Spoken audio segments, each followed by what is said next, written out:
গঙ্গা সরেজমিন এবার রাজ্যপাল। গঙ্গার পাশের গ্রামগুলি কেমন আছে, কেমন রয়েছেন সেই গ্রামের বাসিন্দারা, তাই এবার নৌকায় চড়ে পরিদর্শন করতে বেরোবেন রাজ্যপাল। রাজভবনের নতুন কর্মসূচি জল তরঙ্গ। এই কর্মসূচি শুরু হতে চলেছে 21শে নভেম্বর।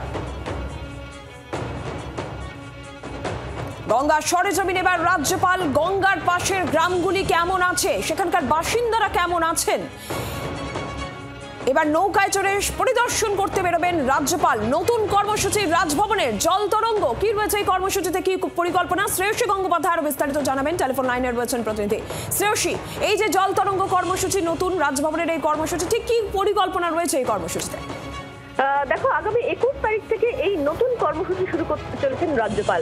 জল তরঙ্গ নামের এই কর্মসূচি, যেখানে তিনি মূলত বোটে করে তিনি গঙ্গার তীরবর্তী যে এলাকাগুলো রয়েছে সেই এলাকাগুলোতে তিনি যাবেন। এক্ষেত্রে বোটে করে তিনি দক্ষিণের দিকে যাবেন এবং সেখানে গঙ্গার তীরবর্তী এলাকার মানুষরা তারা কেমন রয়েছেন সেটা তিনি বিভিন্ন জায়গায় বোট থেকে নেমে বিভিন্ন গ্রামে ঘুরে ঘুরে তাদের সঙ্গে কথা বলে তিনি জানার চেষ্টা করবেন।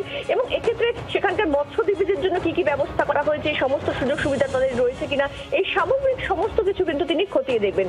আর রাজ্যপাল সিভি আনন্দ বসু তার রাজ্যপাল হিসেবে এই রাজ্যের ৩য় বর্ষপূর্তি উপলক্ষে কিন্তু এই প্রকল্পের তিনি সূচনা করতে চলেছেন আগামী 21 তারিখে, যখন তিনি বোটে করে গঙ্গার তীরবর্তী যে এলাকাগুলো রয়েছে, যে গ্রামগুলো রয়েছে সেই গ্রামগুলো তিনি পরিদর্শনে বেরোবেন। এর আগে জানি আমরা গত বছর তার দ্বিতীয় যখন যে বর্ষপূর্তি উপলক্ষে তিনি বিভিন্ন যে আদিবাসী গ্রামগুলো রয়েছে সেই আদিবাসী গ্রামগুলোতে তিনি গিয়েছিলেন। শ্রেয়সী, ধন্যবাদ। বাংলার আওয়াজ, বাঙালির আবেগ, জি 24 ঘন্টা।